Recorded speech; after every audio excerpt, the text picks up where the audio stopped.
Bonjour Philippe. Bonjour Marie.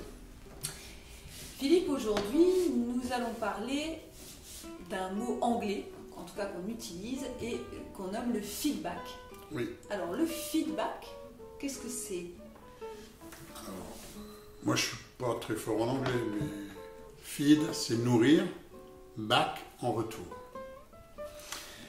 Comment faire des retours qui soient entendables et entendus par l'autre? Quand on veut donner son avis, Son opinion, voilà. Il y a certaines précautions à prendre, sinon on peut assez souvent blesser les gens et ne pas obtenir non plus de retour positif. C'est-à-dire que ça risque de monter alors qu'il y avait peut-être une bonne intention. Donc, comment on fait un retour qui soit entendable? Or, il y a des situations où on a besoin, on a envie de dire quelque chose à quelqu'un. Et très souvent, on va mettre tout de suite l'accent sur ce qui serait améliorable ou sur ce qui ne nous a pas plu.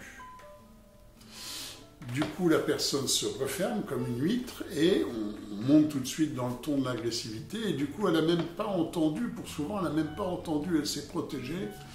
Voilà. Et si en plus c'est dit avec un peu d'agressivité, voilà, ça permet de dire, de toute façon, quand tu me parles comme ça, j'écoute pas. donc ça n'a aucun intérêt au fond. En termes de communication, l'intérêt c'est zéro. Sauf à s'embrouiller un petit peu avec l'autre. Oui, c'est possible. Si on a juste envie de s'embrouiller, effectivement, Tout le monde sait le faire. voilà, on peut dire les choses comme elles viennent. Voilà, et moi je me méfie toujours des gens qui disent, mais moi je suis cash, moi. Moi je suis cash, moi. Moi je dis ce que je pense. Hein. Je dis, oui, et en même temps, est-ce que tu sais que les gens te prennent pour un gros con? Et que souvent, quand tu ouvres la bouche, tu les blesses. Et qu'ils n'écoutent pas. Et qu'ils n'écoutent pas et qu'ils ne transforment de toute façon pas leur comportement. Oui. Donc c'est inefficace aussi au niveau éducatif. Ce qui est important, c'est de se rappeler de quel est mon objectif quand je veux faire un retour à quelqu'un. Qu'est-ce que je veux? Qu'est-ce que j'attends? Alors il y a des règles. Oui, quel est mon objectif? Alors si c'est d'être entendu, alors c'est plus du tout le même objectif que si c'est pour balancer quelque chose qui est plutôt désagréable.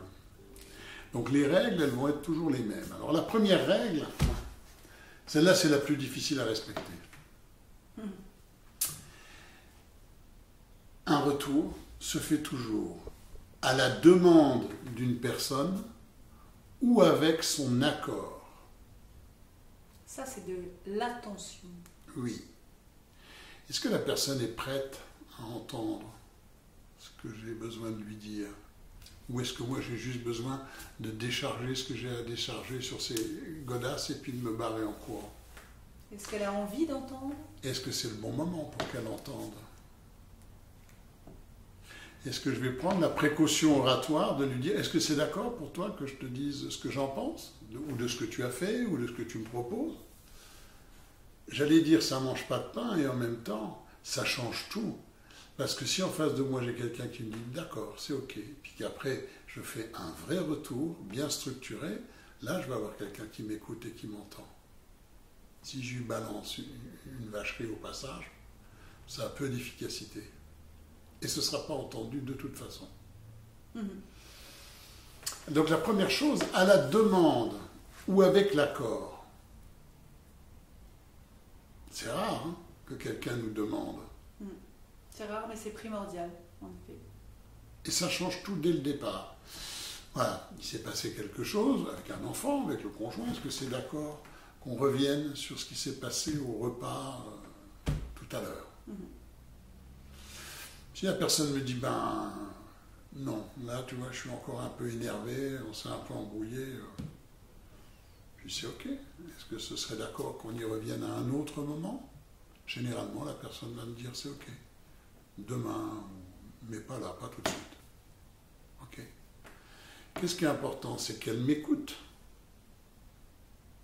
ou c'est que moi je déverse ce que j'ai à déverser?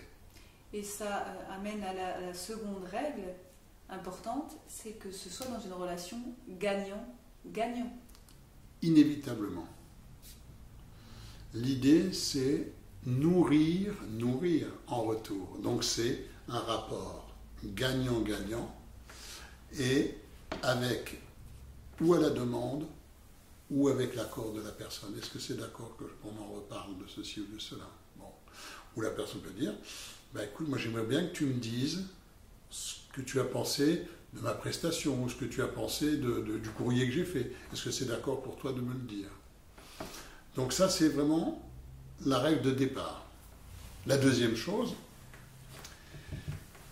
il va falloir éviter, bien évidemment, le fameux « tu qui tue ». C'est-à-dire que dans la relation, comme disait Jacques Salomé, si on veut, tu disais quel est l'objectif, si on veut s'engueuler avec quelqu'un, c'est assez simple, il suffit de démarrer dans le « tu qui tue ». Tu n'as pas fait ceci, tu n'as pas fait cela, tu n'as... Et on sait comment ça se termine. Ça se termine avec des bruits de vaisselle. Donc, si c'est pour s'engueuler, ça marche. Si c'est pour partager, ça ne marche pas très très bien, le tu qui tue. Ce qui veut dire que je vais faire très attention à faire un feedback en disant « je », pas en disant « tu ». Parce que le « tu », c'est quelque chose aussi qui est agressif et qui va faire que la personne va se refermer, elle ne va pas être à l'écoute. Donc je vais dire « je » et en partant de mon expérience, peut-être en mettant une précaution oratoire, en disant « écoute, de mon point de vue », où j'ai le sentiment, ou à un moment, j'aurais bien aimé que... Voilà, ça va, l'autre il peut comprendre, il est assez intelligent. Je ne suis pas obligé de sortir l'artillerie lourde. Pour l'assassiner et lui dire que c'est lui qui a un souci. Au fond, je ne parle que de moi quand je fais ce retour et j'apporte quelque chose de différent à cette personne-là. J'apporte mon point de vue. Mon point de vue. Alors, je pars de mon expérience, je dis je, avec l'accord de l'autre. On va prendre un exemple, c'est ce qu'on appelle le feedback sandwich. Sandwich parce que il va être fait en 3 temps, comme 3 couches. Et on va être attentif dans sa construction du retour à démarrer toujours par quelque chose que j'ai précisément apprécié ou que je trouve positif chez cette personne. Toujours démarrer par ça. Ensuite, deuxième chose, une piste d'amélioration que je suggère ou quelque chose que j'ai remarqué, qui n'avait pas l'air ajusté, de mon point de vue. Une seule piste? Alors, une seule. On ne peut pas en mettre trop. Plus on en met, plus ça se dissout et ça n'a plus d'intérêt. Je crois qu'on peut y aller par touche. Donc, une chose que j'ai appréciée précisément, une piste d'amélioration, et puis je termine par une chose que j'ai appréciée plutôt globalement. Alors, quelquefois les gens me disent oui, mais ça c'est un peu surfait, ça demande un travail intellectuel, il faut construire, et puis ça fait peut-être pas tout à fait naturel. Je dis mais ça marche. Au fond, c'est quoi votre objectif? Que ça marche? Ou de ne rien changer? Continuer à envoyer des scuds? Au fond, c'est pas grave, mais ça marche pas. Donc, de 2 mots, mieux vaut le moins. En tout cas, ça permet à celui qui est prêt à entendre ce retour d'entendre 2 choses positives et puis ce qu'il a à améliorer selon la personne. Voilà, une proposition d'amélioration. Oui. Mais il va quand même entendre 2 choses positives sur lui. Oui, ce qui demande effectivement un petit travail pour la personne qui fait ce retour pour qu'il soit entendable, parce que c'est très humain, et tu l'as dit au début de vidéo, de voir préférentiellement ce qui ne va pas, ce qui ne fonctionne pas. Et regarde comment ça peut vexer dans un couple. Les pâtes étaient froides. Si c'est la seule chose que j'entends du repas, alors que l'autre a pris du temps pour faire des courses, pour préparer, pour chauffer, voilà. Et que la seule chose que j'entends, c'est les pâtes étaient froides, ou il y a un petit cheveu sur le coin de l'assiette. Là, c'est juste la saucisse dans le feedback. Là, ça veut dire j'envoie juste la saucisse, je blesse, je vexe, c'est pas entendu. Ça invite l'autre à se justifier comme un enfant. Et il est comme coincé, quoi. C'est vraiment, c'est le reproche, quoi. C'est le reproche des parents vis-à-vis du gosse. T'as pas fait ceci. Et ça marche pas très très très bien. Alors on va prendre un exemple pour illustrer le feedback. On va prendre un exemple simple. C'est un couple. Et c'est le jour de leur mariage et monsieur, qui n'est pas un habitué de la salle de bain, vient de passer 2 heures dans la salle de bain. Il a été choisir un costume, voilà. Et il est content, il s'est bien coiffé, il a enlevé les sourcils qui dépassaient, il s'est bien rasé de près, il a mis du parfum, voilà, il a bien ciré ses chaussures pour qu'elles soient bien propres pour le jour du mariage. Waouh! Et donc, c'est le moment où il sort de la salle de bain. Et que là, il croise son épouse, ou sa future épouse, et on va voir comment ça peut être vite extrêmement blessant. Lui, il y a tout ce qu'il a fait pour arriver à cette situation. Et il sort de la salle de bain, et imaginez qu'il entend, sans autre préalable, là, tu as une petite tache là, sur le revers de ton pantalon. Aïe. C'est mal barré. Parce que ça ne tient pas du tout compte de tout ce qu'il a mis autour, de tout ce qu'il a fait, des heures qu'il a passées. Et ça ne tient pas non plus compte de la réalité. Et ça fait mal. Et ça fait mal, et ça, bien sûr, ça peut être extrêmement vexant, ça peut partir en bout de boudin. Hein, et source, oui, source d'une belle dispute. Source de conflit. Bien évidemment, si on imagine que madame regarde son futur conjoint qui sort de la salle de bain, waouh! Alors, de 2 choses d'une. Ou monsieur lui dit, qu'est-ce que tu en penses? Donc, c'est à la demande de monsieur qui lui demande un feedback. Ou, s'il n'y a pas de demande, il va falloir que madame se fende de lui dire, est-ce que tu veux que je te dise ce que j'en pense? Est-ce que tu veux que je te dise ce que j'en pense?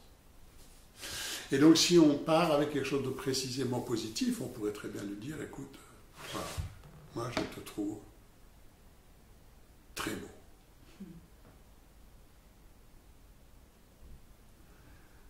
Fais attention,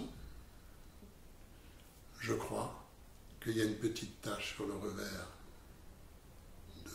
de ton pantalon. Et en même temps, je suis très touché par tout ce que tu as mis en œuvre. Voilà, pour être là aujourd'hui et aussi bien habillé que tu l'es. Pas l'impression que ça va donner la même suite. Ah oui. Feedback sandwich, quelque chose de positif. Précisément, je te trouve très beau. Fais attention. Voilà. Fais ce que tu veux, au fond. Fais attention, il y a une tache sur le revers. Je pense que j'ai cru voir. Voilà. Je peux même mettre un petit peu de doute pour qu'il se l'approprie. Et puis terminer avec je te remercie beaucoup pour tout ce que tu as mis en œuvre pour être là ce jour-là et aussi beau que ça. C'est tout. Et j'ajouterais que dans cet exemple-là, comme dans les autres du feedback sandwich, c'est que c'est aussi de montrer à l'autre que j'ai confiance en lui, en ses ressources, pour faire quelque chose ou pas. Ça veut dire que ça le laisse libre aussi d'être acteur. Oui. De sa propre transformation ou pas. Au fond, si ça ne le dérange pas d'avoir une tache sur son pantalon, bon, eh ben, c'est comme ça. Il peut la garder. Il peut la garder, voilà. Donc c'est aussi faire si confiance à l'autre. C'est pas si grave que ça. Oui. Ça lui laisse le choix d'intégrer ou pas cette partie qui est mise au milieu, qui n'est pas la partie la plus facile. Donc quand on fait un feedback, il faut éviter entre la première et la deuxième chose de dire mais. Mais, t'es super beau, mais t'as une tache. Oui. Parce que ça voudrait dire qu'on enlève dans la deuxième partie ce qu'on avait valorisé dans la première. T'as eu une bonne note, mais c'est pas la meilleure. Voilà. Oui, d'accord. Donc ça nous rappelle à chacun de mauvais souvenirs. Donc, le feedback, c'est être attentif à l'autre. Plus on fait des feedbacks sandwich, plus on s'habitue à en faire, plus on les fait facilement. Ça change aussi notre regard, ça veut dire qu'avant d'ouvrir ma bouche, j'ai déjà vu 2 belles choses chez cette personne-là, quelle qu'elle soit. Et même en entreprise, quand j'ai bossé en entreprise, que je recadrais des gens, je disais toujours, voilà, je te remercie, moi j'ai toujours apprécié chez toi l'engagement et la rigueur dans ton travail. Ça n'empêchait pas, vous voyez, d'aborder autre chose, mais d'accueillir la personne autre chose qu'avec j'envoie tout de suite la saucisse et les 2 bouts de pain, c'est pas prêt de les avoir. Voilà l'intérêt d'un feedback. Alors, on l'utilise dans tous les endroits, dans tous les espaces, avec nos enfants, avec nos conjoints, avec nos amis. Et c'est une façon, c'est ce qui fait qu'à un moment les gens disent « Ah, c'est vachement bien de discuter avec lui. C'est toujours riche et c'est toujours agréable. » J'ai pas l'impression d'être obligé de prendre un casque lourd quand je vais le rencontrer ou quand je vais discuter avec lui. Oui, c'est respectueux et ça permet d'apporter la transformation. C'est possible, en tout cas je suis capable de l'entendre. Bien sûr. Voilà ce que j'avais à dire aujourd'hui sur le feedback. Nourrir en retour. Rapport gagnant-gagnant. Et n'oubliez jamais, pour terminer, à la demande de la personne, est-ce que tu veux bien me dire ce que tu en penses, dit-il en sortant. Donc là, il y a une demande. Ou alors, avec son accord. Est-ce que tu es d'accord pour que je te dise comment je te trouve? Ça, c'est la précaution de départ. Si ça, c'est déjà pas bien calé au départ, on prend déjà beaucoup de risques que ça se passe mal. Super, merci beaucoup Philippe. Et puis, ça permet, encore une fois, de ne pas laisser les choses en l'état, de mettre des mots et de le faire très correctement. Merci. Merci à toi et à très bientôt de vous retrouver pour un autre sujet la semaine prochaine. Merci beaucoup. Bonne fin de journée à vous. Au revoir. Merci.